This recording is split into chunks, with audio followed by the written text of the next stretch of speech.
Banyak hal-hal hidup kita itu dipenuhi bukan dari kenikmatan-kenikmatan yang kita dapatkan.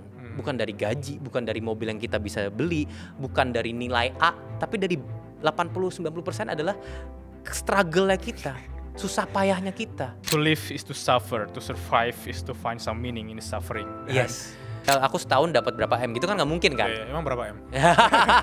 Kita sering sekali menghujat orang tanpa adanya basis rasional. Kita tidak suka, lalu kita menghujat orang itu tapi nggak ada lanjutannya. I love this podcast.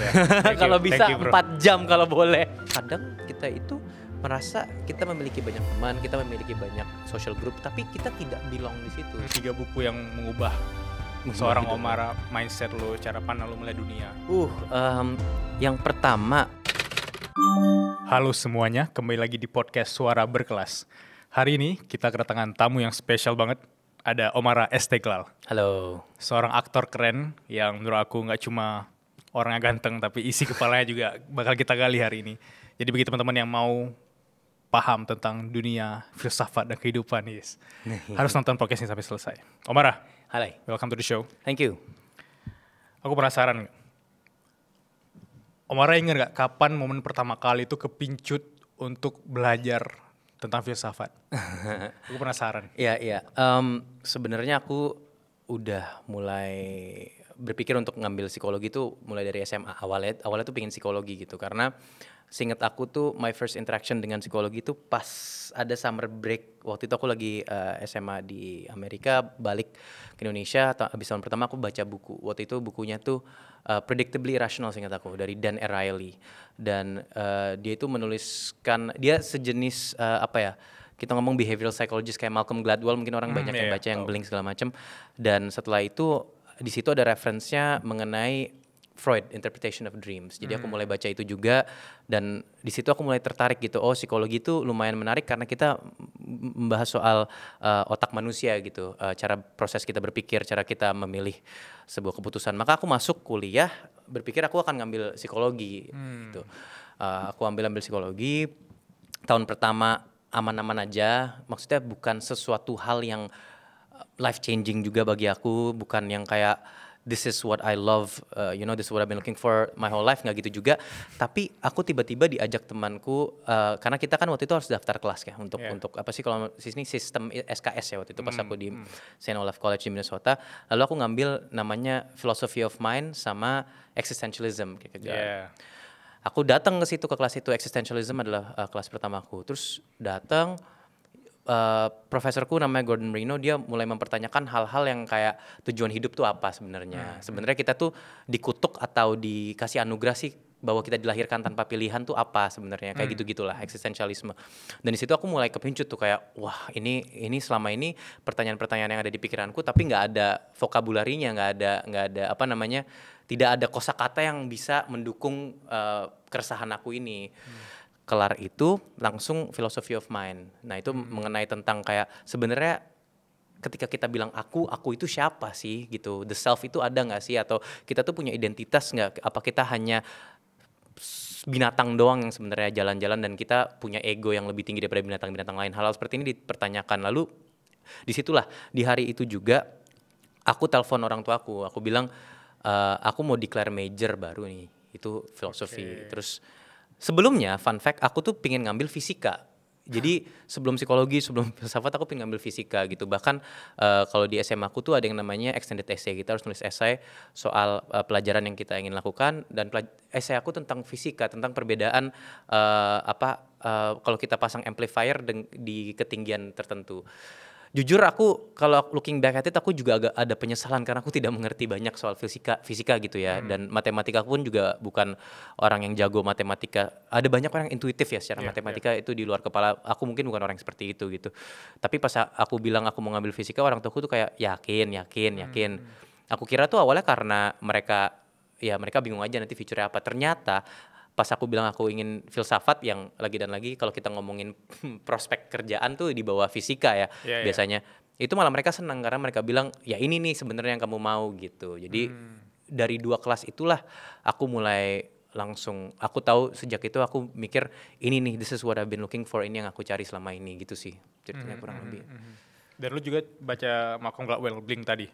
Oh itu ya setelah itu Oke, Blink setelah itu ya. kita nyambung sih. Maksudnya aku salah satu buku yang membuka mata aku terhadap dunia ini salah satunya buku itu. Dan Si Blink ya. ya si Blink. Kalau lu menerapkan di hidup lu sendiri dari buku Blink, apa yang lu bisa share ke kita? Aku inget di apa ya? Kalau ini mungkin Blink ya, seinget Yes. aku yang bener nggak yang ada di Art Museum tuh Ya, ya, dia benar, yang benar, art, benar, oke ya, benar. ya. Jadi si Malcolm Gladwell itu kan pernah ngomong kalau misalnya kita udah expert dalam satu hal seperti art expert gitu, dia bisa tahu mana yang fake, mana yang benar. Benar kan? Benar, Ya, kurang benar, lebih benar. gitu. Dan sebenarnya ini juga ada relasinya terhadap filsafat estetika, tapi mungkin agak panjang penjelasannya. Cuman yang aku terapkan adalah terkadang proses kita decide on something, proses kita menentukan apakah kita suka atau kita tidak suka dengan satu hal, atau bahkan ini keputusan yang benar atau tidak benar, itu ada di ranah yang dimana kita tidak membutuhkan rasionalisasi. Karena selama ini kita meninggikan adanya logika dan rasionalisasi gitu kan. Kita bilang butuh ini, dan aku setuju sekali. Argumen itu ketika kita berargumen kita membutuhkan yang namanya logika dan rasionalisasi. Makanya mungkin permasalahan yang aku lihat di sekarang apalagi di media sosial adalah kita sering sekali menghujat orang tanpa adanya basis rasional. Kita tidak suka lalu kita menghujat orang itu tapi nggak ada lanjutannya gitu. Benar. Yang ada crowd mentality, semua orang menghujat orang yang sama gitu, atau semua orang mengkritisi hal yang sama gitu. Nah, akan tetapi ketika kita melihat hal-hal yang kita gemari atau yang kita pilih untuk hidup kita, itu jarang sekali adanya sifat rasional gitu. Ketika aku ditanya, contoh, aku sekarang kerjaannya sebagai aktor, Yap. tapi aku dulu belajarnya filsafat gitu. Kalau aku tulis secara panjang rasional alasan rasional di balik itu nggak ada sebenarnya. Kalau misalnya kita pikirin alasan rasional kan mungkin job prospek atau Yeah. apa, atau aktor mungkin kayak ada nggak dari job itu ada stabilitas nggak, ada nggak itu. Yang aku bisa jawab cuman I love it, impact aku gede, semoga ada social effect. Tapi kan itu tidak cukup untuk basis rasional. Jadi yang aku mungkin bisa kita diskusikan dalam konteks Blink adalah terkadang kita tuh yakin sekali dengan satu hal yang basis rasionalnya aja kita pikirin nanti gitu. Iya. Ini kan in the brink of kayak kita blinking our eye, kita udah tahu gitu sepersekian detik gitu. Dan apalagi jadi ini menarik, Malcolm Gladwell itu ngomongin Blink, ada satu filsuf di Denmark dulu tahun 1700-an, Soren Kierkegaard. Ya, Soren Kierkegaard. Dia pernah nulis tentang 3 tahap kehidupan, 3 stages of life. Nah, tahap pertama yang menurut dia tahap paling rendah itu adalah tahap estetika. Tahap keduanya tahap etika, tahap ketiga tahap agamis lah, religious stage. Nah, tahap estetika tuh menurut dia itu di mana ranah kita main aku suka ini, aku nggak suka ini, atau aku lapar, aku nggak lapar, atau aku suka main musik apa gitu. Jadi keputusan-keputusan yang sifatnya kalau kita mungkin di bahasa kolokial kita adalah duniawi gitu, yang itu tuh ada di situ. Kita tidak memikirkan efek ke orang lain, kita cuma memikirkan aku suka, aku mau, atau aku menginginkan itu gitu. Jadi, tapi itulah keputusan-keputusan yang kita ambil setiap harinya, dan paling sering kita sebenarnya rely on that gitu. Kita menggunakan keputusan apakah kita menginginkan sesuatu tuh kurang lebih mungkin 80% lebih dalam hidup kita gitu, yang aku lapar sekarang atau aku grogi sekarang, tapi kita tidak memikirkan efeknya. Efek tuh kita pikirkan setelahnya. Jadi tahap estetika tersebut atau yang tadi Malcolm Gladwell tulis itu, menurut aku tuh mencoba mengasah agar aku bisa lebih pede dan lebih percaya dengan pilihan-pilihan aku yang berada di split second tersebut. Tanpa meragukan diriku sendiri terlalu banyak gitu. Oke.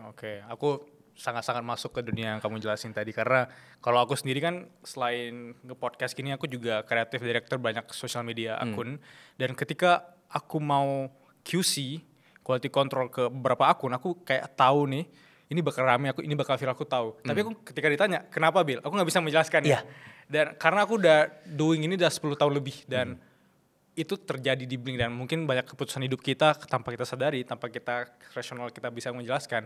Sebenarnya kita udah paham tanpa harus mengeluarkan kata-kata gitu. Dan menarik lagi kalau misalnya mungkin I'm not a parent, aku bukan orang tua, tapi kalau misalnya kita belajar di psikologi ya, seringkali keputusan-keputusan yang dilakukan oleh orang tua terhadap anak dalam parenting itu terjadi seperti itu. Percaya aja. Dan biasanya apa kata orang tua benar gitu. Walaupun zamannya udah berbeda. Orang tua lahir di zaman 20 tahun yang lalu, kita lahir sekarang, tapi dia bisa parenting kita seakan-akan dia tahu zamannya sekarang. Karena apa ya? Mungkin dia udah lebih experience, dia tahu anaknya seperti apa. Jadi ketika dia udah split second, enggak, kamu nggak suka itu, kamu nggak boleh gini, ngomong ke anaknya, biasanya kok bisa terjadi. Ini mungkin alasan psikologisnya salah satunya itu kali tadi. Wow, ini bagus banget sih. Karena dari kecil orang tua aku dia nggak menjelaskan kenapa aku jangan begadang. Dari kecil ya. Jadi kalau ada teman-temanku datang ke rumah tuh jam 10 malam, ajak keluar, mereka bilang enggak. Tapi kan nggak bisa menjelaskan kata-kata, anak kecil nggak paham ya. Sampai sekarang aku tuh jarang nggak begadang. Oh iya. Iya. Aku kalau kecuali Barcelona main kali ya. Tapi aku sejarang itu begadang bukan karena aku tidak suka begadang, tapi karena udah kebiasaan dari kecil dan mereka tidak menjelaskan dengan kata-kata, dan itu bagus banget untuk parenting luar sana. Kalau kalian menerapkan juga, dan kalian harus praktis juga, jangan cuma kasih teori ke anak. Doang, Iya, harus jadi peran dan contoh yang baik. Sehat kali loh itu. Ya itu aku baru sadar sekarang sih.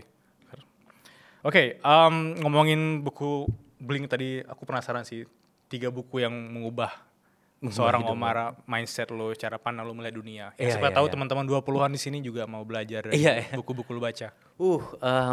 Yang pertama, kayaknya 3 buku yang mengubah hidupku tuh so far semuanya aku ambil dari genre filsafat, nggak tahu kenapa, tapi namanya kita ini punya kesukaan masing-masing gitu. Jadi kadang kalau misalnya itu kok bosenin juga pilihanku. Yang pertama tuh ini judulnya Genealogy of Morality. Aku nggak tahu bahasa Indonesia terjemahannya itu macam-macam ya.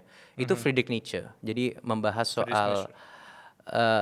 soal perkembangan moralitas lah kurang lebih.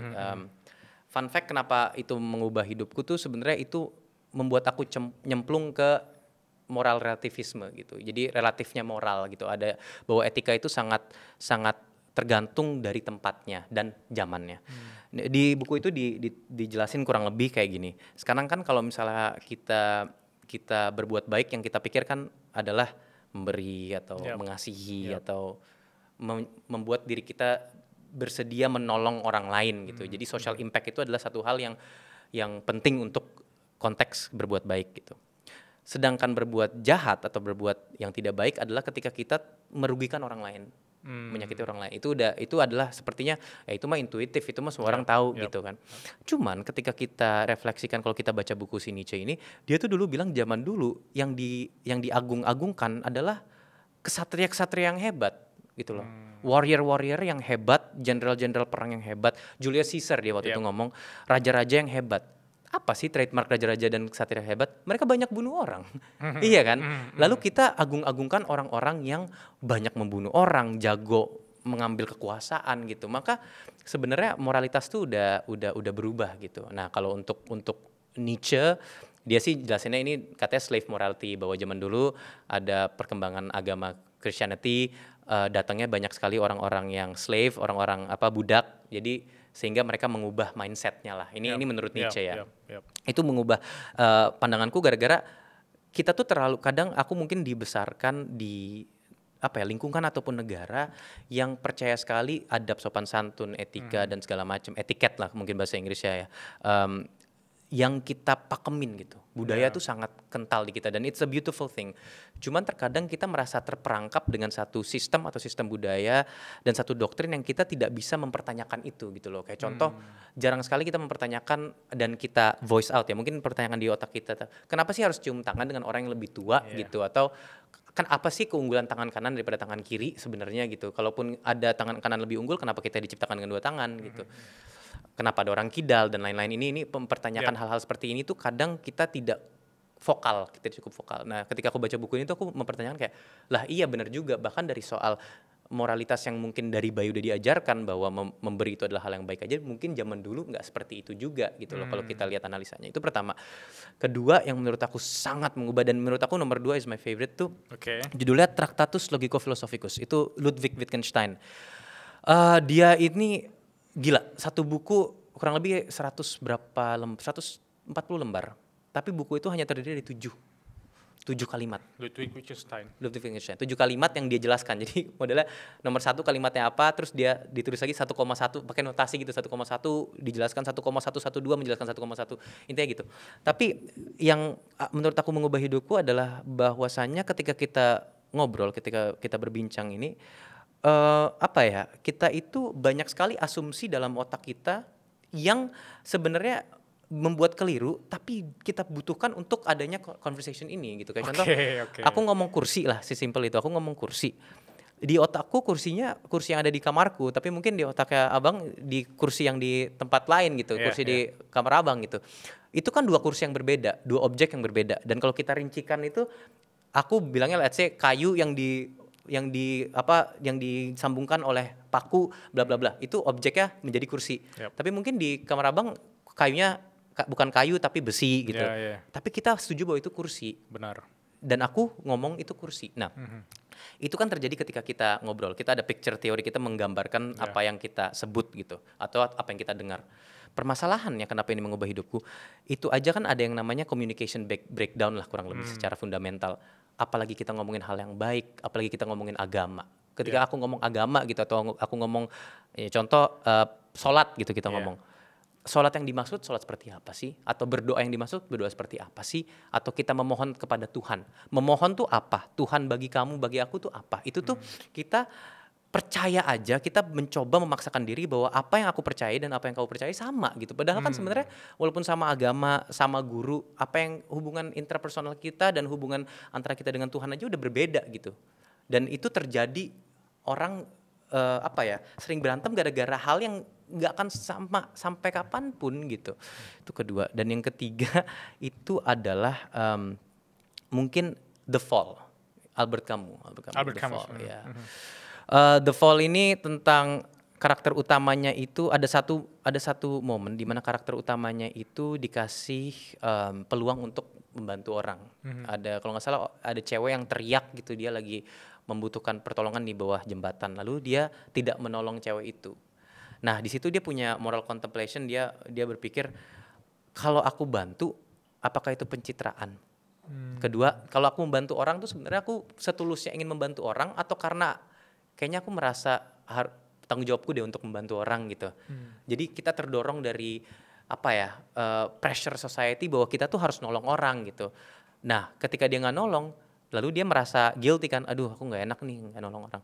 Itu tuh kita ngerasa guilty karena kita tidak melakukan kewajiban sosial kita kah, atau karena kita setulusnya orang baik. Nah, kontemplasi moral ini yang membuat aku, pas aku baca itu kayak waduh gitu sih. Mungkin 3 buku itu kali ya sejauh ini.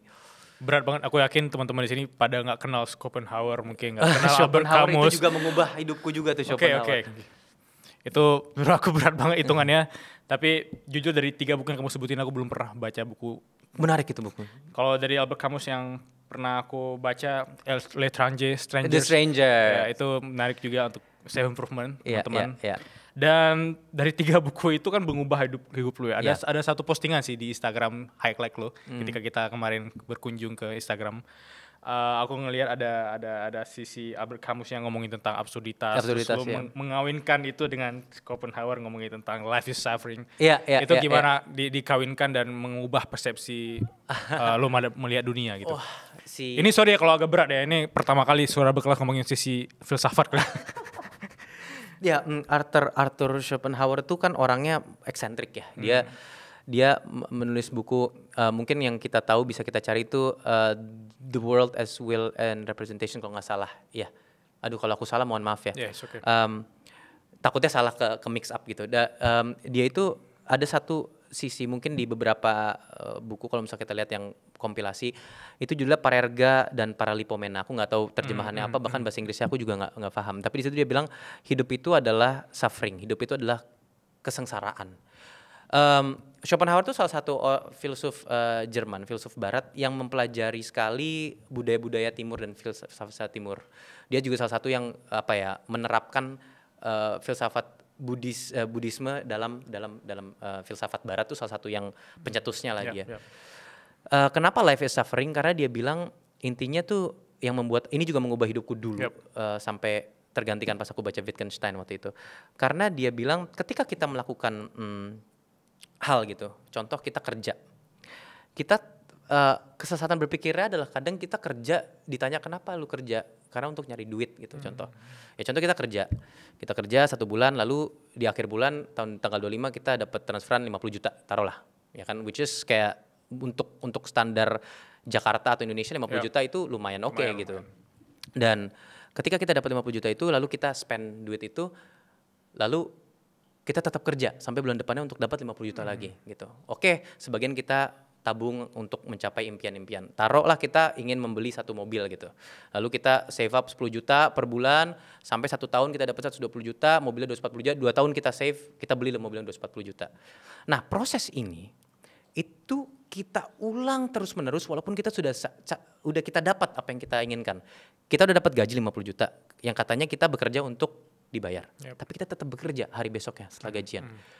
Pas kita udah beli mobil yang 240 juta itu, kita tetap pakai itu mobil untuk kerja gitu loh. Jadi banyak hal-hal hidup kita itu dipenuhi bukan dari kenikmatan yang kita dapatkan, bukan dari gaji, bukan dari mobil yang kita bisa beli, bukan dari nilai A, tapi dari 80-90% adalah struggle-nya kita, susah payahnya kita, atau dalam kata Schopenhauer kesengsaraan kita belajar untuk tes 1 hari yang kita dapat nilainya 1 hari, pas kita udah dapat nilai A kita ingin kuliah unggul, di kuliah unggul itu kan kita makin susah ya. Kuliah unggul kan lebih susah daripada kuliah yang tidak unggul contoh. Benar. Untuk mendapatkan A lagi biar kita dapat job yang gajinya lebih tinggi. Apa yang kita dapatkan ketika job gaji lebih tinggi? Biasanya secara logika ketika gaji lebih tinggi tanggung jawabnya lebih banyak. Jadi yang kita cari itu sebenarnya bukan kenikmatan yang ada, tapi kesengsaraan bukan berarti hal yang negatif, tapi kesusah payahan yang kita dapati dari konsekuensi dalam kenikmatan tersebut gitu. Nah, bagaimana aku waktu itu ngomongin dengan Albert Camus tuh bilang soal absurditas dunia, absurditas kehidupan. Ini sebenarnya banyak ya penerjemahannya. Tapi kalau misalnya kita lihat ini, proses ini kan lumayan absurd kalau kita pikir-pikir ya. Benar. Proses ini tuh rasionalnya nggak ada, logikanya nggak ada. Bahkan kalau misalnya kita ditanya tujuan kita itu hidup tuh apa sih? Untuk mendapatkan kenikmatan kah? Untuk kerja kah, untuk berguna kah, atau untuk mati gitu loh. Atau banyak juga orang yang mempercayai bahwa hidup ini hanyalah trial and error untuk kehidupan berikutnya gitu. Itu terserah, maksudnya ini orang terserah. Tapi yang kita tahu bahwa di hidup ini mau kita lahirnya menjadi triliuner, tetap harus ada usaha gitu. Usaha ini kenapa? Kita kan tidak pilih untuk dilahirkan, kita tidak at least sesuai ingatan kita terserah kepercayaan orang. Kita tidak meminta untuk dilahirkan gitu. Dan aku tidak ingat bahwa aku dulu sebelum lahir berdoa untuk dilahirkan. Mungkin banyak yang orang percaya seperti itu gitu. Dan itu gak apa-apa gitu. Cuman yang kita tahu pasti bahwa kita di hidup ini kita terus bekerja untuk mencapai sesuatu yang bahkan buat orang itu berbeda-beda. Nah, jika orang itu berbeda-beda tujuan hidupnya, maka tujuan hidup yang utama sebenarnya tidak ada. Ya kan yang udah set on stone gitu, yang udah orang hidup untuk ini cedak-cedak itu, maka untuk kepercayaan masing-masing. Nah, Albert Camus itu sempat nulis di Myth of Sisyphus bahwa ketika Sisyphus mendorong batu itu yang dia dihukum batu itu ke atas sampai selamanya, kita harus membayangkan bahwa Sisyphus itu sebenarnya senang melakukan itu, dia tersenyum. Imagine Sisyphus happy. One must imagine Sisyphus happy gitu. Maka sebenarnya kita ditakdirkan untuk mencoba menikmati, menikmati hidup yang bahkan tidak ada artinya. Nah, dalam proses menikmati hidup yang kita bingung artinya, dalam mencari hidup juga kita kalau kalian suka eksistensialisme tuh juga ada Jean-Paul Sartre, suaminya de Beauvoir atau pasangan de Beauvoir yang menuliskan bahwa kita tuh ada dulu sebelum ada esensi. Bukan kita ada esensi maka tercipta. Beda kayak kursi. Kursi kan aku ingin membuat satu benda yang dimana kita bisa duduk, atau aku ingin membuat sesuatu yang bisa ditulis, terlahirlah pena. Manusia tidak ada tujuannya, tanda kutip ya, tapi itu gen, terserah orang, kepercayaan orang beda-beda. Kenapa aku menggabungkan dengan Albert Camus? Ya karena terkadang kita udah hidup aja, kita dipaksa untuk hidup, nggak boleh kita mengakhiri hidup kita, nggak boleh kita putus asa, nggak boleh, tapi kita harus memiliki hope, kita harus memiliki kita harus kejar, memiliki ambisi. Ambisi orang beda-beda, yang penting berarti apa yang paling penting? Yang penting kita punya hope, kita punya ambisi. Hope-nya mengenai apa, ambisi mengenai apa itu terserah. Berarti tapi yang kita dipaksakan adalah yang penting kamu punya hope, yang penting kamu punya ambisi. Itulah menurut aku yang menarik, bahwa kita tuh kita tuh dipaksa untuk berusaha, bukan untuk mendapatkan hasil. dalam hidup. Dan itulah intinya yang membuat aku kayak menarik juga ya. Jadi kayak kadang tuh kalau kita ngelihat sisi negatifnya ya atau sisi pesimistiknya ya kita tuh cuman hamster yang ditaruh di satu ini disuruh lari aja terus capek tidur, lari, capek tidur, makan, udah itu doang mungkin. Entah. Ya, itu dari sisi mindset itu sangat-sangat berpengaruh untuk teman-teman yang menonton ini. Kalau kalian tuh terlalu mengejar hasil, kadang kalian melupakan versi si prosesnya itu ya. Padahal yang bikin hasil tuh seru ya si prosesnya ini. Prosesnya itu. Karena aku juga gitu. Aku kalau misalnya dari sisi podcast ini misalnya viewsnya rendah gitu. Aku tidak melihat viewsnya rendah itu bahwa titik akhir. Yang penting kita udah berusaha di podcast ini tampilin yang terbaik dan aku selalu senang proses behind the scene. Aku senang proses sebelum kita mulai podcast dan Betul. Itu sih aku dapatkan setelah baca-baca buku seperti tadi 5 tahun terakhir dan itu sangat-sangat life changing banget untuk teman-teman yang mau level up ya. Dan ada quotes yang aku catat tadi yang mungkin sangat relate dengan apa yang disampaikan Omara. To live is to suffer, to survive is to find some meaning in the suffering. Dan aku lupa tepat siapa yang bilang itu tapi aku jadi konklusiin aja tadi. Dan versi kamu yang paling suffer sendiri itu pernah di versi apa nih? Kita nggak tahu kan hidup orang. Lo pernah serendah apa sih sebenarnya di versi hidup lo? Sebenarnya banyak ya. Mungkin aku akan share yang ya lumayan light aja untuk sekarang. Ada satu titik di mana aku lagi di Amerika waktu itu lagi belajar tahun kedua apa tahun ketiga kuliah aku lupa. Lalu aku tiba-tiba waktu itu aku udah main film setelah rilis film Dylan sequel kedua dan laku gitu. Aku masih ingat banget laku. Ini berarti tahun 2019-an lah seingat aku. Sebelum Covid kali ya? Sebelum Covid ya. Laku kelima setelah film pertama 6 juta, sekarang 5 juta. Aku sedih gara-gara sebenarnya aku nggak ngelihat point dia apa-apa gitu. Aku tidak merasakan senang waktu itu karena aku juga nggak ada hype-nya, nggak kerasa. Di sini pun aku belajar untuk apa aku bingung gitu. Lalu waktu itu aku ingat banget lagi dingin banget di Minnesota tuh sampai minus 20 apa waktu itu minus 20. Tapi biasanya kita kalau Januari itu bisa sampai minus 35, minus 40 lah. Memang sedingin itu. Lalu aku jalan sendiri gitu dan aku ngerasa kayak sebenarnya kalau misalnya aku tiba-tiba mati kedinginan di sini, dunia itu kan nggak akan berubah gitu. Maksudnya ya keluargaku akan sedih, teman-temanku akan sedih, akan ada proses orang berkabung. Tapi apakah dunia ini tiba-tiba berhenti bergerak? Enggak. Yang berakhir hanyalah duniaku, dunia di otakku itu berakhir gitu. Sebenarnya terkadang kita ini mengejar sesuatu dan kita menghukum diri kita itu untuk sesuatu yang kalau misalnya kita pikir itu ya memenuhi ego kita aja gitu. Dan ya tentu banyak sekali orang yang bermeditasi dan aku sangat kagum sekali dengan orang-orang seperti itu karena akhirnya mereka let go self egonya mereka whatever. Tapi dalam konteks secara rasionalnya aku merasa kayak ya kalau misalnya tiba-tiba aku amit-amit jatuh waktu itu dan mati gitu, ya sudah, institusi kuliahku pun juga tidak akan tutup. Untuk hari itu orang tetap akan belajar dan film yang udah pernah aku terlibatkan juga tetap akan ditayangkan gitu ya, mungkin ditambahin in memoriam of gitu kan. Maka sebenarnya untuk menghukum diri aku itu yang aku sedihkan adalah lalu tujuanku apa gitu. Aku kehilangan tujuan, identity crisis mungkin kalau kata orang gitu. Existential crisis, identity crisis ini adalah titik terendahku karena menurut aku ketika kita mendapatkan terpaan sosial atau terpaan apalah ada orang yang punya trauma-trauma dan tentunya semua orang memiliki trauma gitu. Terkadang trauma-trauma dari faktor eksternal itu tidak semenyakitkan trauma yang kita kasih terhadap diri kita sendiri gitu. Dan ketika orang membenci kita dan ngata-ngatain kita, itu sakit banget aku tahu.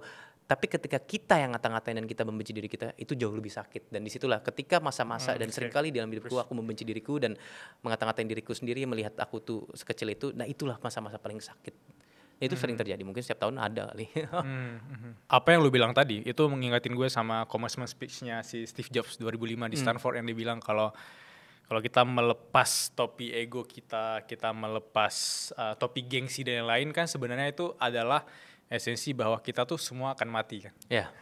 Dan itu tuh salah satu speech yang mengubah cara pandang aku juga melihat bahwa kalau lu bisa punya kesempatan untuk hidup ya lakuin aja hari ini versi terbaik lu seolah-olah hari terakhir ya. Mungkin ini tape podcast yang sangat-sangat influential bagi banyak orang dan jadi versi terbaik aja di hari ini. Dan ketika lu ngelihat ke cermin ya pastikan itu adalah versi yang benar-benar lu suka dan lu nggak pernah bohong sama dia gitu. Ya.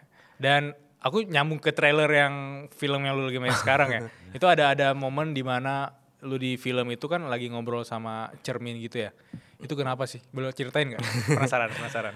Wah, menarik ya karena kalau misalnya di trailer itu kan kalau misalnya ditonton itu aku ngomong ke diri aku sendiri pas aku kecil gitu. Dan sebenarnya kalau misalnya aku kalau menerjemahkan dalam konteks trailer tersebut ya, kadang tuh kita punya sisi inner child ya kan, dan kadang sisi inner child ini lucu gitu, kita seru, kita ngomongin inner child, gue pengen gini, gue pengen memuaskan sisi inner child. Cuman yang terkadang kita lupakan adalah sisi inner child itu ada karena mungkin salah satu alasannya adalah yang pas kita kecil itu tidak dapat gitu. Jadi secara obrolan tuh ya secara obrolan yang secara jenaka MKKB, masa kecil kurang bahagia, orang ada yang ngomong gitu kan. Nah, ada kemungkinan di Gema ini sesuai premis dia itu memang dari kecil tuh tidak dapat perhatian. Jadi yang dia tidak dapat itu dari orang-orang itu perhatian yang dia lihat orang-orang lain tuh dapetin gitu. Jadi kayak dia tuh sendiri gitu. Dia merasa kesepian gitu. Dan ketika dia ngobrol ke sisi kecil ya, dalam satu sisi dia ingin seakan-akan dia memiliki teman, dan temannya itu adalah orang yang dia jelesin, dia kasihanin, yang dia ngerasa dia related tapi dia juga ingin berpisah dari dirinya gitu, which is sisi kecil ya. Menunjukkan bahwa dia itu tidak suka dengan dengan dirinya masa lalu gitu, bahwa dia tidak suka masa lalunya, dia tidak suka dengan dirinya sendiri. Tapi seakan-akan dia juga tidak suka dengan dunia, atau at least dia melihat bahwa dunia itu juga tidak suka dengan dirinya gitu. Maka di teaser pertama dia bilang, gue punya teman kok, siapa? Dia lihat ke kamera, itu dia memiliki teman imajinari yang bukan PH, yang imajinasi orang-orang gitu atau penonton gitu. Karena teman-teman kantornya dia atau orang tuanya dia itu tidak memperhatikan dia selayaknya teman gitu. Jadi sisi sedihnya adalah kadang kita itu merasa kita memiliki banyak teman, kita memiliki banyak social group, tapi kita tidak belong di situ. Seakan-akan kita ingin menciptakan, ataupun ketika kita ingin fit in di situ, kita membuat versi-versi barunya kita gitu, ya kan? Di social group aku orangnya lucu atau koplak, di versi grup kita aku orangnya menjadi orang yang ngasih nasihat gitu. Tapi kan sebenarnya kita tidak memiliki 100%. Kadang jarang sekali kita menunjukkan sisi 100% kita, kalau nggak ke diri kita, atau bahkan syukur-syukur ke pasangan kita kasih 100% gitu. Jarang juga terjadi. Tapi ketika kita menjadi diri kita sendiri, bahkan at least sisi pengalaman aku, ketika aku sendiri di kamar gitu, atau lagi di alam gitu yang dimana nggak ada orang, aku kadang juga nggak tahu diriku sendiri gitu. Aku kadang mungkin kita suka berperilaku seakan-akan kita itu diliatin orang, terus seakan-akan kita ada kamera, walaupun kita sendiri gitu. Sekarang pertanyaanku gini, kita di kamar, kita habis mandi, nyaman nggak kita telanjang? Kadang juga nggak nyaman gitu. Kadang kita ingin pakai baju cepat-cepat gitu, walaupun nggak kedinginan nggak apa. Itu alasannya kenapa? Kadang aku pernah mencoba introspeksi diri, kenapa aku alasannya jarang gitu telanjang bulat di kamar habis mandi gitu. Let's say kalau misalnya kita ngomongin secara sosial atau secara spiritual agamis gitu, itu kan tidak menunjukkan aurat ke siapa-siapa gitu. Itu kita tidak menunjukkan orang-orang sisi kemaluan kita atau segala macam, tapi kita tetap tidak nyaman. Kita ada rasa ketidaknyamanan. Karena mungkin 90%, 95% dalam hidup kita setelah udah menjadi baik, kita dipakein baju, dipakein jubah gitu. Maka kita tidak nyaman walaupun kita sendiri dan tidak ada yang melihat gitu. Hal-hal seperti ini kan menjadi refleksi-refleksi diri, seakan-akan kita tuh di Gema itu seakan-akan kita tetap diliatin 24 jam dalam hidup kita tuh, kita ditonton seseorang yang entah siapa gitu. Aku nggak ngomongin kita diliatin yang di atas sana atau Tuhan, bukan, tapi maksudnya kita diliatin secara sosial gitu. Bukan soal perilaku jahat atau apa, tapi bahkan kita menjadi aneh aja kadang suka tidak rela ketika kita sendiri gitu, tidak keluar gitu. Kadang ketika aku lagi sendiri, aku melakukan kebiasaan-kebiasaan aneh atau kebiasaan-kebiasaan yang aku anggap aku tidak suka gitu, atau ada punya tik, aku tuh kadang suka menghukum diri kayak aneh banget sih gue gitu. Padahal nggak ada yang lihat, aku lagi nyetir sendiri juga gitu. Nah, Gema ini membuat eksplorasi, karakter aku ini membuat eksplorasi hal-hal tersebut, seakan-akan dia itu merasa kesepian, tapi dia juga ngerasa diawasin terus. Dan itu satu state yang dimana dia bingung, aku gak bisa fit in kemana-mana, tapi aku juga gak bisa menjadi diriku sendiri. Hal seperti itulah yang membuat keresahan-keresahan di diri karakter aku. Judulnya Tinggal Meninggal. Tinggal Meninggal. kenapa ada kata meninggal di sana? Maksudnya ini filmnya tentang tadi ada kata-kata kesepian juga. Iya. Apakah ini film yang ada kehilangannya? Nah, Sehingga karena kalau konteksnya tadi aku kepikiran untuk bertanya tentang kalau kita kehilangan diri sendiri kan itu nggak kerasa ya, kayak nggak ada suaranya, nggak ada tanda-tanda. Dan itu sebenarnya lebih berbahaya daripada kehilangan apapun kan. Kehilangan orang, kehilangan barang, kehilangan diri sendiri itu paling bahaya. Aku setuju. Dan dari sisi film ini, siapa yang kehilangan, kenapa kesepian segala macam. Aku masuk ke dunia kamu dulu. Aku penasaran. Aduh, aku suka. Jadi ini kan film yang nulis tuh Christo Emmanuel ya. Yang nyutradain juga dia. Dan dia seringkali di promo-promo bilang tinggal meninggal itu adalah dua kata yang oksimoron. Kenapa? Tinggal itu kan artinya kita tinggal di sini. Gitu. Meninggal tuh meninggalkan, to leave gitu. Tinggal to stay, leave, meninggal to leave gitu. Penerjemahan secara kata pertama kedua, tinggal meninggal tuh proses berpikir yang zaman-zaman sekarang gini. Capek tinggal meninggal aja gue gitu. Udah meninggal aja dalam artian gitu. Udah mati aja, tinggal meninggal gitu. Nah, dua ini tuh dicerminkan di film. Jadi pertama, kenapa itu menarik to stay and to live? Karena premisnya adalah si karakter aku itu adalah orang yang selama hidupnya kesepian. Lalu suatu saat bapaknya meninggal. Pas dia terima kabar duka bapaknya meninggal, teman-teman kantornya tuh meluk dia, memperhatikan dia. Selama ini diabaikan. Nggak ada. Jadi yang dalam proses yang selazimnya atau selayaknya itu dia kehilangan bapak, tapi karena dia tidak dekat dengan bapaknya yang meninggalkan dia malah dapat perhatian dari orang-orang yang selama ini dia tidak dapatkan. Yang biasanya orang rasa kehilangan, dia malah rasa, lah gue ada yang meninggal, gue jadi dapat perhatian gitu. Oke. Menarik. Nah, hal ini membuat si Gema itu berpikir, siapa lagi nih berarti harus meninggal biar aku dapat perhatian seperti ini lagi. Kayak gitulah kurang lebih. Kenapa judulnya tinggal meninggal? Karena terkadang yang menarik dari film ini adalah ini kita membahas soal kadang tuh kita merasa sedih itu karena kita emang sedih atau karena orang-orang tuh bilang kita harus sedih akan hal itu. Oke, good point. Ya kan kadang kalau kehilangan teman itu hal yang sedih apa enggak sih? Untuk orang sana harusnya sedih. Tapi ada juga orang yang tidak sedih. Di pemakaman itu makanya di trailer kan bilang di pemakaman tuh foto harus senyum apa enggak sih gitu. Karena keresahan-keresahan seperti itu tuh adalah gampang, cepet prosesnya, lucu gitu, kayak gue harus ngapain ya di pemakaman. Tapi ada penjelasan yang lumayan mendalam akan hal itu, bahwasanya terkadang kesedihan kita, kebahagiaan kita, keinginan kita itu udah di-set oleh society, udah di-set oleh orang-orang sekitaran kita. Ini ada satu buku yang mungkin kalau misalnya itu pernah baca, Anti-Oedipus, itu Felix Guattari dan aku lupa siapa salah satu authornya juga. Itu dia di situ menyebutkan, dia menyinggung bahwa semua keinginan kita atau semua kemauan kita, desire kita tuh diset oleh sistem kapitalisme gitu. Bahwa kayak contoh kita ingin sepatu, kita ingin lari itu sehat, itu udah pernah diset oleh merek sepatu apa, si N atau si A lah, merek sepatu itu dan lain-lainnya. Itu pernah kelihatan. Itu secara fundamental ada yang kayak gitu, atau kita aus hanya dari melihat iklan soda apa gitu ya. Jadi keinginan kita tuh mungkin udah diset oleh beberapa unsur-unsur sosial atau peraturan-peraturan sosial. Kita harus sedihnya ketika teman kita meninggal, kita harus sedihnya ketika kita diambil duitnya gitu.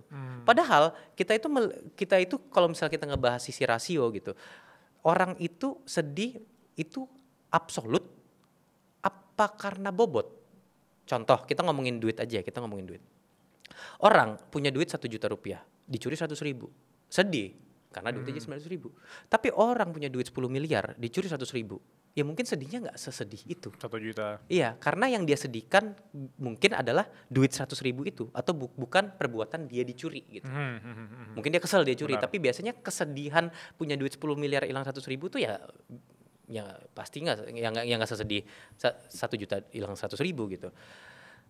Sekarang kalau misal kita pertanyakan, kita masuk dalam konteks sosial gitu, kehilangan teman jauh dengan teman dekat, sedihnya ketika kita mengunjungi itu kurang lebih harus ditunjukin adanya simpati yang sama gitu. Benar. Padahal kalau kita hitung logikanya kan bisa aja kita terapin gitu. Cuman kan hal-hal seperti ini kan tidak bisa kita semata-mata unsur logika kan. Nah itu yang kita pertanyakan sebenarnya. Kayak sebenarnya ada nggak sih sisi manusia yang tadi bilang kehilangan diri sendiri itu yang govern atau yang mengatur cara kita berekspresi atau cara kita memiliki emosi, atau semuanya itu kita udah atur sesuai lingkungan kita gitu. Makanya karakter Gemma itu aneh, kehilangan bapak harusnya adalah kesedihan yang sangat amat tinggi. Tapi dia tidak sedih karena apa? Dia tidak dekat dengan bapaknya. Yang dia malahan senang karena orang-orang tuh jadi memperhatikan dia. Sebenarnya kalau misalnya kita secara psikologi manusia itu mah aman-aman aja kan. Ingin diperhatikan itu adalah satu hal yang lazim gitu, adalah satu hal yang wajar. Tapi kita menyalahkan orang yang tidak sedih ketika bapaknya meninggal. Ih parah banget bapaknya meninggal nggak ini. Ih parah banget malah pengen nyari perhatian. Kita tuh sebenarnya nyangkut di limbo yang kita nggak bisa ngapa-ngapain gitu. Kita harus ngikutin aturan sosial yang sebenarnya juga tidak tertera aturan sosial itu seperti apa gitu loh. Makanya Gemma ini digambarkan sebagai orang yang antisosial, tidak bisa bersosialisasi karena dia beda dengan norma-norma sosial. Tapi pada dasarnya semua orang mungkin kayak gitu. Semua orang tuh kebingungan. Aku harus ngapain sih? Ada nggak sih cara duduk yang benar gitu? Kayak gini lah, ibarat kata kita lagi duduk di podcast ini ya, Bang.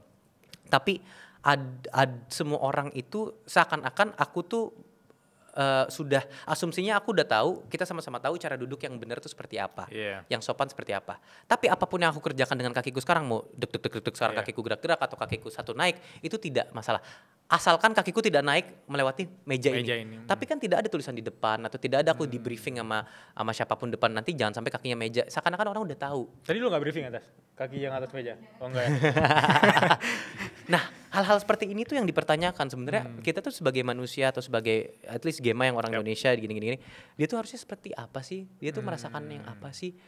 Dia kehilangan yang dia rasakan itu bukan kehilangan orang meninggal, malahan kehilangan bahwa dia tidak memiliki atensi, tidak memiliki afeksi, tidak memiliki kasih sayang dari teman-temannya.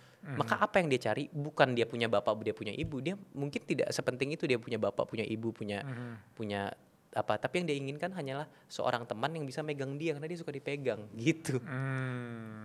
Dan salahkah? Ya nggak tahu. Menarik. Ini bahkan studi kasusnya ada di orang di sekitar aku loh. Ada temanku, ini nggak bohong edit. Ada temanku yang dia punya paman, meninggal pamannya waktu itu.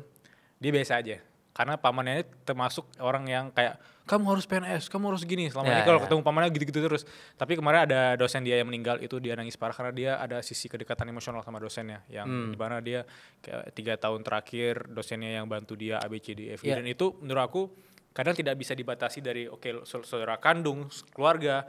Kadang ada orang asing yang sisi emosionalnya, bahkan 1 kali 2 kali ketemu kita sedih gitu. Ada sesuatu yang hilang dari hidup kita. Itu nyambung sama filmnya, penasaran banget sih. Aku ingat saat psikiaterku meninggal. Aku waktu itu lagi di Amerika, psikiaterku di Indonesia meninggal. Aku sedih banget itu berhari-hari karena ya ketemunya jarang, tapi kan ada koneksi tersebut, ada orang yang bisa membaca aku gitu contoh. Dan ketika kehilangan tersebut, makanya intensitas atau quantity dari ketemunya orang atau adanya orang dalam hidup itu tidak menjamin koneksi emosi antara dua orang itu kan. Bagus ini kalau kita cut viral nih. Kuantitas dari seringnya kita bertemu itu belum tentu menjamin kedekatan emosional. Sama sekali tidak.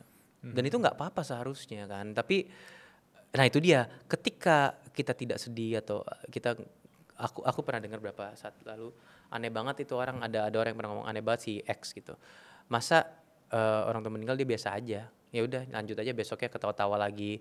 Apa mereka nggak deket ya? Nah itu terserah lah. Tapi maksudnya the fact bahwa kita udah mempertanyakan hal itu, apakah dia nggak deket ya atau apa, itu kan berarti udah satu hal yang aneh, satu hal yang anomali itu. Jadi ekspektasi orang adalah ketika orang kehilangan yang meninggal adalah lu nangis dong, lu ini dong, lu merasa kehilangan dong gitu. Tapi ketika orang ya udah nggak apa-apa, itu orang kan jadi kayak padahal kalau kita telaah gitu ya, contoh gimana sih respon kita terhadap satu hal itu tidak universal gitu. Kayak contoh ini yang aneh ya, orang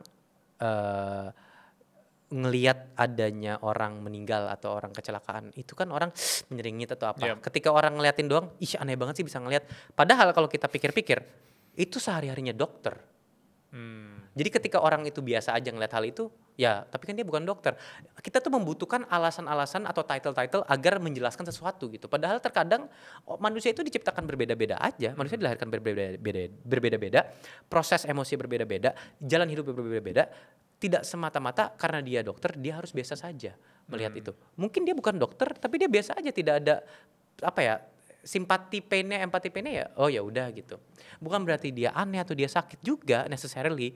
Dan itu yang menurut aku kadang kekeliruan di zaman sekarang. Kita tuh butuh label.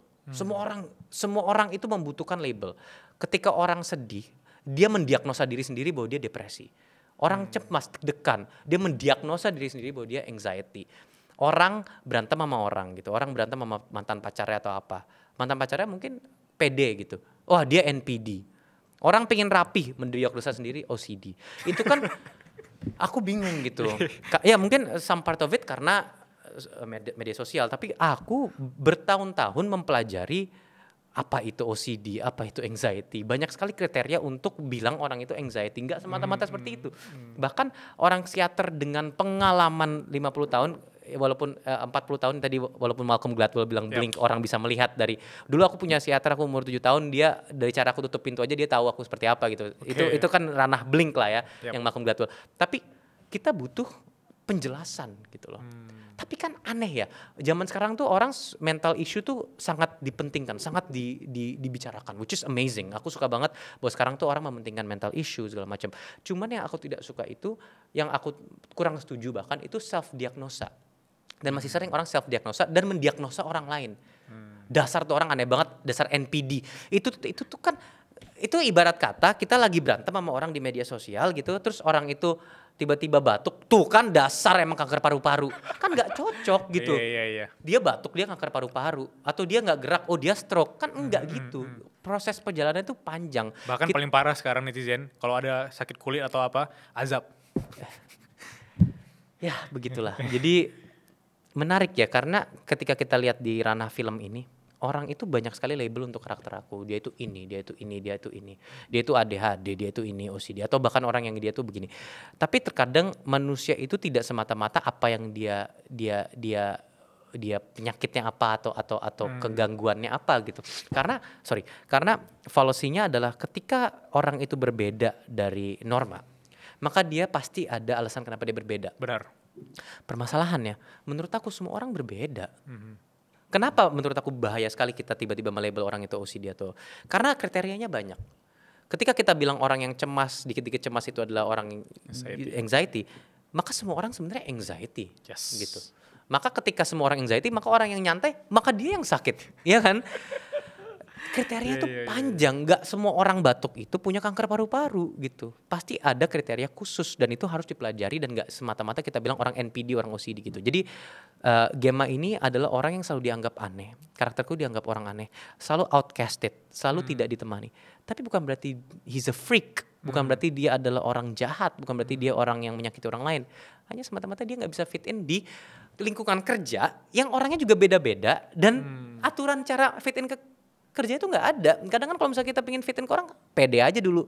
Nah bagi orang-orang yang nggak pede, apa kabar? Gitu sih sebenarnya eksplorasi dalam film ini. Tapi biasanya kenapa orang-orang itu tidak mau berteman sama dia di kehidupan normalnya sebelum bapaknya meninggal? Maksudnya apa yang bikin si Gemma ini tuh kayak kelihatan aneh atau nerd banget? Iya. Aku penasaran. Ya sebenarnya banyak alasan ya kalau misalnya ini tidak dijelaskan. Mungkin ini relate sama teman-teman yang mungkin di kantor tidak bisa fit in. Iya mungkin alasan pertamanya karena dia juga tidak memiliki upaya, bukan berarti dia tidak berusaha, tapi dia tidak memiliki upaya yang pas. Ketika dia udah mencoba usaha A, B, C, D gitu, tapi mungkin tidak kena. Mungkin kalau dia usaha lagi sekali, itu kena tuh sama teman-temannya. Itu pertama. Atau kedua, mungkin dia tuh kurang pede aja untuk berusaha berkawan dengan teman-temannya gitu. Dengan kawan-kawan yang di sana dia tidak ingin berkawan karena aduh aku beda, aduh aku gini. Ada nanti satu scene ada juga di trailer, so asik gak sih? Itu di trailer kayak gitu ngomong. Itu dia ingin approach ke teman-temannya yang lagi kumpul-kumpul, lalu dia kayak ngomong apa ya gue ya? Hai guys, so asik, hai guys. Lagi apa? Udah jelas lagi makan.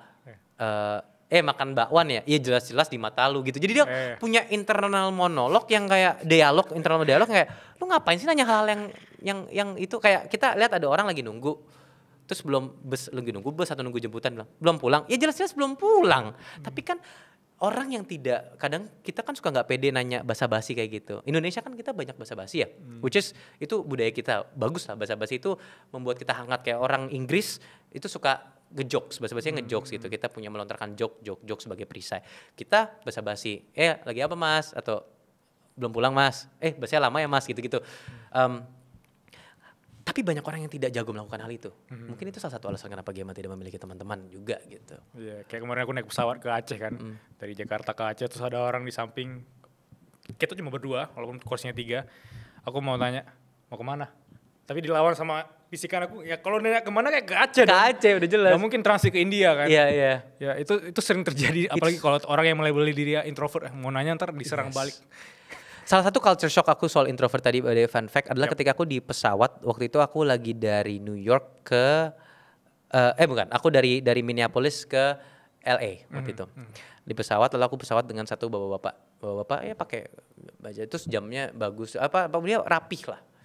Terus dia nanya, hey, what do you do gitu kan. Kalau Amerika kan what do you do itu ngomongin pekerjaan hal yang lazim. Aku bilang, oh I'm just a student, what do you do? Terus dia bilang, oh aku just a investment banker. Terus kayak, oh that's nice. Udah dong, biasanya kan Indonesia kerja apa? Udah kelar. Dia bilang, ya gajiku berapa M setahun, berapa ratus ribu dolar per tahun. Tapi aku gak seneng. Ngomongin gaji itu satu hal yang lazim. Nah, jadi ketika kita lihat ketika di Amerika aja ngomongin gaji kan normal ya di Amerika. Ngomongin gaji itu bukan hal yang tabu. Di sini kan tabu untuk mempertanyakan gaji orang. Di sana tidak. Ketika kita tidak bisa menyesuaikan diri dengan perbedaan-perbedaan tersebut dalam sosial, itu kan kita sudah menciptakan friksi antara diri kita sendiri gitu. Aku nggak mungkin dong dari Amerika yang ngomongin gaji secara gamblang doang tiba-tiba ke Indonesia, ya aku setahun dapat berapa M gitu kan nggak mungkin kan? Emang berapa M? Waduh, amin. Amerika pernah nanya nyambung. Itu nggak bisa kayak gitu kan? Maksudnya hal-hal seperti itu tuh nggak bisa kayak si orang bapak-bapak itu. Maka hal-hal seperti ini kan harus kita pelajari dalam otak kita, tapi nggak ada orang yang ngajarin, beda sama pas bayi gitu. Orang tua kita ngajarin cara makan, cara ini, tapi pas kita udah umur 20 kita masuk lingkungan kerja kan nggak ada yang ngajarin cara bersosialisasi. Sedangkan cara bersosialisasi orang berbeda-beda. Nah, inilah struggle yang dirasakan karakter aku. Gimana sih aku caranya fit in gitu. Iya. Gokil sih. Ini harus nonton. Tayang tanggal berapa? 14 Agustus. 14 Agustus. Jangan lupa kasih tiket ya teman-teman, mau nonton juga. 3 pertanyaan dari teman-teman Suara Berkelas. Pertanyaan pertama dari Kusmilenda. Dia tanya, halo Kak, boleh tahu nggak di film ini kenapa memilih untuk jadi Gema? Ya, tadi Bang Bilal sempat nyebutin soal The Stranger, Jean-Paul Marcel, si karakternya Jean-Paul Marcel itu orang yang tidak merasa dia belong. Dia sempat ada di satu titik di ceritanya itu dia membunuh seorang Arab, di situ ditulisnya karena mataharinya mengganggu dia atau apa gitu. Ya kan ada. Terus pas dia dibuka, novel itu dibuka ketika dia ngomong mama meninggal hari ini atau kemarin. Aku nggak tahu, kurang lebih gitu kan. Dia itu orang yang tidak merasa bisa mengikuti konvensi-konvensi sosial yang normal pada dasarnya gimana sewajarnya. Maka dari itu makanya dia akhirnya masuk penjara. Bahkan si hakimnya itu marah banget sama dia bukan karena dia membunuh si orang Arab tersebut, tapi karena si Jean-Paul Marcel ini tidak merasa sedih ketika ibunya meninggal gitu. Pas pertama kali si Christo ketemu aku, dia cerita, yang aku pikirin tuh itu, wah ini Marcel, ini The Stranger dalam konteks film gitu. Dia bilang gitu? Enggak, ini aku. Okay. Bahkan pas aku nanya Christo nggak pernah baca The Stranger waktu saat itu, saat dia menulis skrip ini, makanya aku kaget gitu. Aku kira, wah ini banyak sekali kemiripan Marcel dengan Gema gitu. Walaupun ceritanya nggak sama, tapi sifatnya tuh sama, keresahannya sama. Dari dulu tuh pas aku baca Marcel tuh dari tahun 2000, aku waktu itu baca 2018 apa 2000, tahun itu lah. Aku tuh ngerasa ini adalah satu novel yang bisa menyuarakan rasa stresnya kita, depresinya kita sebagai warga sosial. Yang seakan-akan kita tuh diperbudak oleh aturan-aturan yang bahkan tidak tahu kita aturannya apa.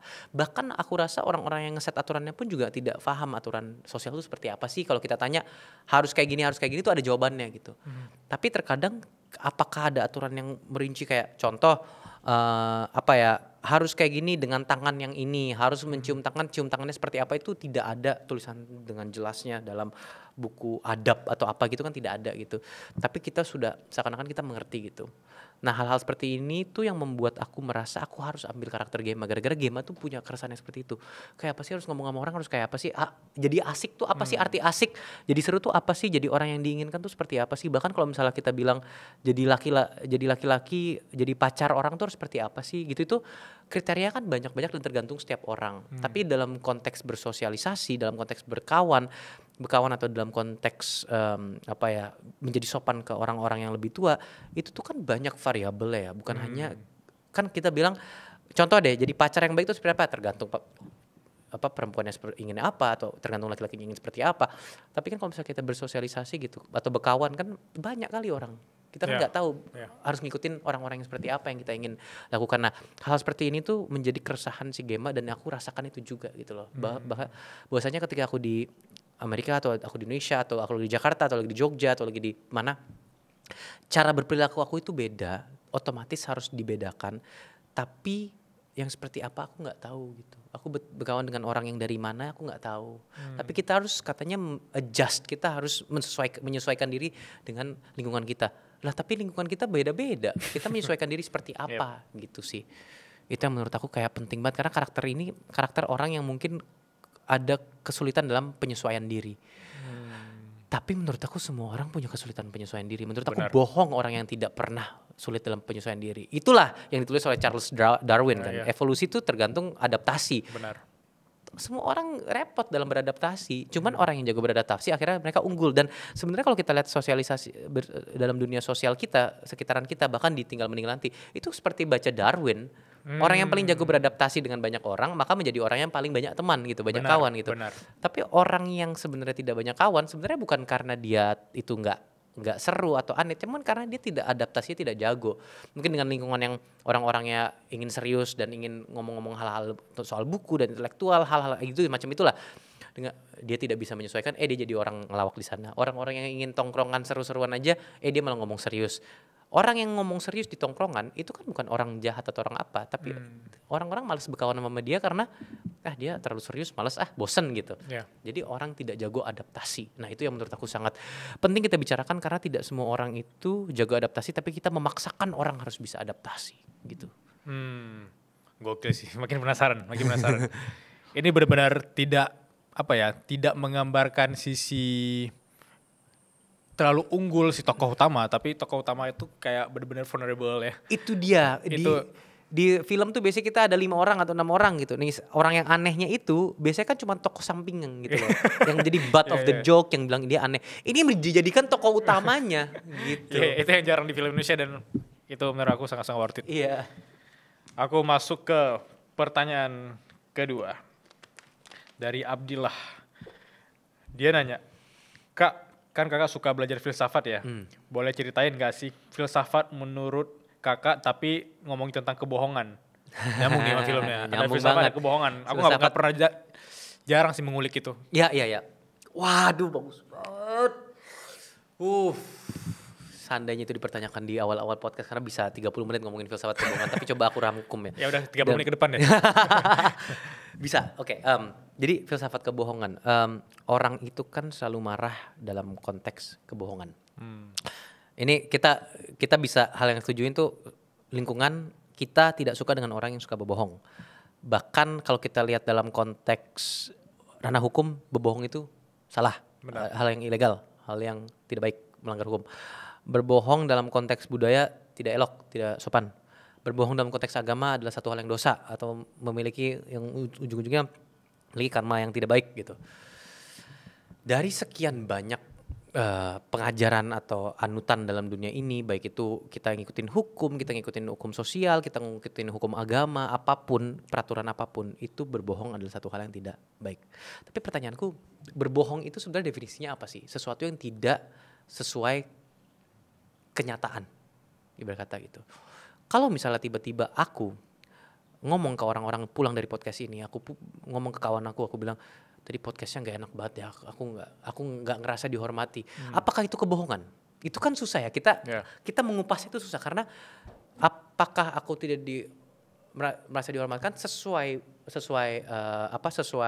evidence, sesuai bukti dan sesuai ini, menurut aku ini sangat respectful, very amazing gitu. Maka aku menjadi berbohong gitu. Tapi kan yang aku bicarakan itu sebenarnya pengalaman subjektif. Mungkin aja abang ngomong satu hal yang aku tidak suka sehingga aku merasa aku tidak dihormatkan gitu atau apa gitu, dihormati gitu. Jadi berbohong itu terkadang tuh kita terima dengan gamblang tuh orang pembohong tuh tidak sesuai terjadi. Tentunya banyak sekali yang kita bilang dalam konteks Gema itu ada satu kebohongan yang jelas gitu. Jadi yang lakukan sesuatu ternyata kok pada kenyataannya tidak gitu gitu. Kayak contoh aku bilang aku punya kaki 3, itu tentunya berbohong gitu karena semua bisa melihat kaki. Jadi ketika pengalaman universal itu kita salahkan, maka itu adalah berbohong. Cuman pasti ini kita bisa diskusi yang namanya white lie atau kebohongan demi kebaikan. Ada nggak sih kebohongan demi kebaikan? Ini kan, ini perdebatan yang sangat panjang gitu. Boleh nggak sih kita berbohong demi kebaikan gitu? Sebenarnya orang yang bilang nggak boleh karena berbohong itu adalah satu hal yang tidak baik, dosa itu nggak apa-apa, it's okay gitu. Karena mungkin berbohong demi kebaikan itu yang kita selalu nganggapnya tuh hal-hal yang berat gitu. Aku pribadi, sebelum aku bilang aku pribadi, aku mau bilang eksplorasi. Berbohong demi kebaikan tuh terkadang banyak formnya. Bukan hanya semata-mata hal-hal yang enggak kok kamu nggak apa-apa, itu kan berbohong demi kebaikan, orang banyak yang nggak setuju kan. Enggak, harusnya kamu ngomong yang jujur. Sekarang bagaimana anak kecil umur 2 tahun gitu yang baru bisa ngomong, baru bisa baru bisa makan 1 tahun umurnya, baru bisa makan, belum ada 1 tahun dia bisa makan, ngelihat ibu atau bapaknya makan ciki gitu atau makan mie instan. Tentunya kan tidak baik untuk anak bayi, belum terlalu, bukan makanan yang terbaik lah untuk mereka. Kan sering enggak, ini nggak enak nih, rasanya nggak enak kok. Itu berbohong yang oke apa enggak? Menurut aku nggak apa-apa loh seperti itu, tanda kutip ya. Atau contoh di zaman 1940-an banyak sekali orang-orang di Perang Dunia Kedua tuh sembunyi di hutan-hutan gitu ya. Di rumah orang. Kayak di film Inglourious Basterds dia sembunyi di bawah. Boleh nggak kita berbohong demi menyembunyikan orang yang hidupnya terancam? Orang banyak yang bilang boleh gitu. Cuman ketika kita ngomong sesuatu, kita menjadikan adanya statement absolutis gitu. Nggak apa-apa bohong demi kebaikan. Jujur bagi aku, berbohong demi kebaikan itu tergantung dari benefit dan cost-nya yang kita lakukan. Ketika kita berbohong demi keselamatan orang, itu nggak apa-apa. Dari kasus bayi tadi atau kasus orang yang buat perang segala macam gitu. Tapi ketika kita berbohong demi cost-nya itu yang kita dapat benefitnya, maka ruginya lebih besar. Kalau aku cuma bohong, tahu nggak, duit aku tuh sebenarnya diam-diam ada 52 triliun gitu ya. Itu bohong by the way. 53 ya. 51,5. Enggak, yang kayak gitu-gitu itu bohong. Tapi kan benefitnya apa? Nggak ada gitu. Untuk bohong untuk menyombongkan diri. Tahu nggak, aku udah pernah ini menyombongkan diri, itu tuh bohong yang hanya untuk menyombongkan diri demi aku dipandang lebih baik. Menurut aku itu tidak kebaikannya itu tidak ada gitu. Maka ketika kita bilang berbohong demi kebaikan itu, sebelum kita bilang itu salah atau benar, kita harus definisikan dulu bohongnya seperti apa dan kebaikan apa. Kalau kebaikan bagi diri kita sendiri ya menurut aku apa gunanya sih sebenarnya gitu. Tapi kalau untuk menyelamatkan hidup orang atau untuk tidak membuat orang makin terpuruk gitu. Terkadang kan teman kita manggung terus fales gitu, tiba-tiba aman gak sih? Aman, padahal jelek banget tuh. Kan nggak mungkin jelek banget lu, itu mungkin bukan timing yang paling benar gitu. Hal-hal seperti itu menurut aku nggak apa-apa. Tapi kalau berbohong demi kenikmatan pribadi sih mungkin tidak. That's my stance on it. Dan si Gema berbohong demi kenikmatan pribadi. Yes, that's the problem, that's the issue gitu. Alright. Oke, kita ke pertanyaan ketiga. Just pertanyaan terakhir dari audiens kita. Pertanyaan ketiga dari Jehan Syah. Kak, jujur aku lagi di fase kesepian. Kakak sendiri pernah gak sih lagi di fase kesepian dan ketika fase itu lagi harus ngapain? Ya, terima kasih Kakak Jehan Syah. Kesepian itu menurut aku semua manusia pasti akan merasakan kesepian itu. Karena kalau kita lihat dari sisi biologis, kita adalah social animal. Banyak orang yang percaya bahwa kita social animal. Homo sapien itu salah satu keunggulannya adalah bersosialisasi. Dulu kita kalah dengan Neanderthal itu kalah dengan kita karena walaupun dia lebih pintar, lebih bulky, lebih besar, itu karena dia tidak jago bersosialisasi, tidak beregu. Maka ketika musim dingin datang atau ada predator, dia akhirnya eventually akan kalah gitu. karena kita mengunggulkan sisi sosial kita, kadang kita tuh merasa tidak terpenuhi sisi sosial, maka kita merasa kesepian. Jadi menurut aku rasa kesepian walaupun kita punya orang yang menyayangi kita banget atau apa, kesepian itu hal yang wajar gitu. Apa yang harus kita lakukan ketika kesepian? Ya mungkin kita harus terus mencoba mencari hal-hal yang menghibur diri. Aku nggak bisa ngasih advice atau apa selain bahwa itu adalah hal yang sangat wajar. Aku sering ngerasa kesepian, tapi kita terus bisa mencari cara untuk melupakan sisi kesepian tersebut. Kayak contoh, dan ini bukan berarti kita harus berkawan atau mencari pasangan lebih dari satu atau apa gitu, nggak gitu juga. Tapi kita bisa dengerin lagu atau kita bisa membaca buku, itu menemani diri kita. Dan diri itu kan banyak, bukan hanya fisik yang ditemani, tapi bisa aja kepuasan intelektual ditemani, atau kepuasan batin ditemani, itu banyak gitu loh. Ada orang yang beribadah kesepiannya hilang, itu bagus. Asalkan kita tidak menghukum diri atau menjadi lebih terpuruk gara-gara kita merasa sedih. Itu biasanya kan gitu. I'm sad because I'm sad, atau aku anxious karena aku anxious. Nah itu satu hal yang kita coba jauhi mungkin itu kali. Banyak pelarian sih orang kesepian dari sisi positif. Bahkan aku ingat ketika aku masa-masa COVID itu sebelum mulai podcast, aku dengar Rick Roll podcast, aku dengar Alex Huberman juga tadi. Itu jadi teman yang kadang kita dapat knowledge yang makin imajinasi kita makin terpuaskan. Itu tadi aku setuju banget sih. Bisa jadi ada orang yang olahraga juga. Olahraga kan part of suffering juga part of suffering itu kan. Ya, aku menemukan filsafat bikin pusing diri sendiri karena kesepian. Tapi kenikmatan dari aku akhirnya itu karena itu yang aku cari. Dan ketika aku kesepian pun aku juga kayak, aku jujur kalau kesepian dulu baca buku karena kayak biar menantang diri sendiri. Aku segoblok itu nggak ya untuk ngerti, bisa nggak ya aku ngerti, bisa, gitu ya, kayak gitu-gitu doang sebenarnya. Itu menurut aku ya itu tadi suffering itu, atau suffering dalam konteks positif ya, bersusah payah, itu kan peribahasanya bersusah payah, apalah itu, berenang dulu, apalah itu kan itu kan menjadi peribahasa karena untuk dahulu atau sekarang yang kita lakukan itu. Nggak ada orang bilang foya-foya aja dulu nanti usaha, itu kan menjadi peribahasa yang salah gitu. Dibalik dulu. Padahal kalau kita lihat, kita assess, ini panjang nih. Tapi kalau kita assess, seberapa salah sih kita menikmati hidup sekarang, living in the now. Sekarang kan udah ada living present, menikmati sekarang. Breathe in everything itu. YOLO juga. Ya YOLO juga ada gitu. Seberapa salah sih sebenarnya? Menurut aku sih ya terserah, it's your life choices. Menurut aku orang asalkan tidak menyakiti orang atau melanggar hak orang lain, do whatever you want man gitu. It's okay gitu. Asalkan tidak melanggar hak orang lain atau melanggar aturan yang sudah jelas, aturan tertulis gitu. Tapi kalau misalnya tiba-tiba contoh mohon maaf nih, ini aku rise up satu aja ya. Mumpung we're talking about it. Kalau aku tiba-tiba memiliki satu pena, aku kasih dengan tangan kiri. Apakah Anda 10 tahun dari sekarang akan sakit dan depresi dan hidupnya rusak gara-gara aku kasih Anda satu barang dengan tangan kiri? Kan sebenarnya tidak. Tapi kita kadang suka menyangsi orang dengan hal-hal yang setipis itu gitu. Aku memberi dari tangan kiri itu tidak ilegal gitu, tapi ketika kita memberi satu hal dengan tangan kiri itu orang nggak boleh kayak gitu.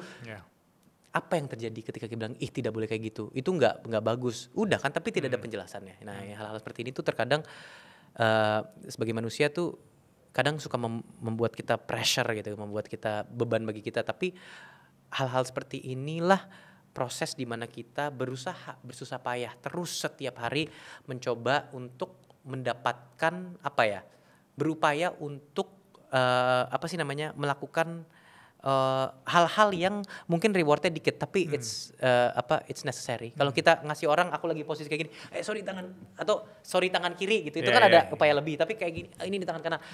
Rewardnya apa? Nggak ada kan? Abang tidak, marah tuh sopan banget dia ngasih nggak juga kan? Tapi ya nggak apa-apa, kita terus lakukan itu karena ya that's the case untuk bersosialisasi gitu sih. Wah, interesting. Sebelum kita tutup, biasanya aku selalu menanyakan ini mendadak ke teman-teman aku. Divorce advice atau advice terburuk yang pernah lo dengar? Aku sering dengar ini. Banyak ya advice buruk bagi aku. Jujur yang membuat aku sedih itu kadang advice buruk. Aku kalau izin aku boleh speak up ke sini. Advice buruk itu lebih sering dikasih kepada perempuan daripada laki-laki karena seksisme.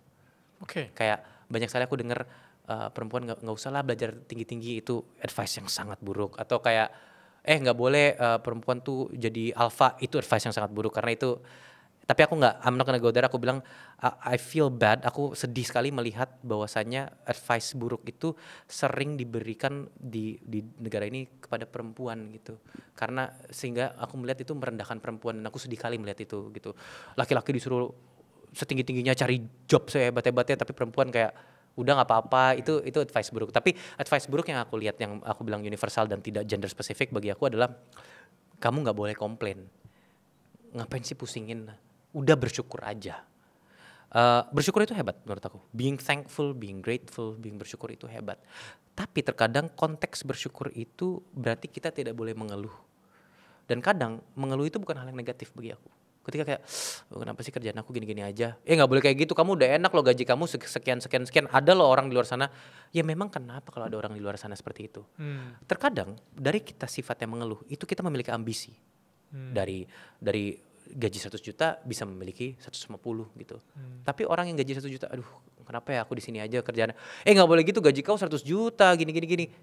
Apa hubungan, apa relevansi gajiku 100 juta dengan ada orang di luar sana yang gajinya 2,5 juta? Relevansinya apa? Sebenarnya ada, ya kita harus bersyukur. I know my privilege, that's right gitu. Aku tahu privilege orang itu harusnya tahu. Tapi ketika kita bersyukur, simbol bersyukur adalah being thankful. I'm grateful. Tapi salah nggak untuk, aku harus ngapain ya proyek ke depannya? Enggak. Biarkan, menurut aku kenapa itu advice yang kurang bagus, karena kadang itu membunuh ambisi orang. I need to get more money. Udah, ngapain sih kamu get more money? Bersyukur aja udah dapet. Enggak juga terkadang it's okay, biarin aja. Yang nggak boleh kan kayak, aku terpuruk banget, aku punya 100 juta tapi ngomongnya depan orang yang 2,5 juta. Nah itu kan namanya tone deaf. Itu yang namanya orang tidak bersyukur ya. Tapi ketika orang, no I need to get more money, itu sebenarnya tidak. Atau I need to be smarter, atau aku harus lebih successful daripada ini. Nah itu baru menurut aku harusnya nggak usah kayak gitu, biarin aja, support gitu seharusnya. Wow, aku seneng banget lihat podcast hari ini. Itu salah satu podcast yang menurut aku insightful banget, dan teman-teman harus nonton podcast ini dan share ke teman-teman lainnya yang ingin lebih keren dan belajar bareng Omar. I love this podcast. Kalau bisa 4 jam kalau boleh. Boleh nggak sih, kan mau ngetek lain? Karena tadi abang bilang kan ngambilnya HI dan banyak sekali. Dan HI itu sangat menarik, mungkin untuk penutup ya. Kadang kita tuh melihat major orang itu semata-mata ya udah kedepannya kerjanya apa, padahal enggak. Pelajaran yang kita belajar 4 tahun 3 tahun dalam masa kuliah itu tuh hal-hal yang bisa membuat kita menjadi manusia seperti apa. Makanya aku ingin banyak sekali belajar. Seandainya nih podcast 4 jam ini aku akan interview Anda untuk Oke. Kita bakal ngobrol lain dari luar podcast ini, dan I'm very happy to connect with you. Sampai jumpa teman-teman, sampai jumpa semuanya. Bye. Jangan lupa tanggal berapa? 14 Agustus tinggal meninggal di bioskop. See you.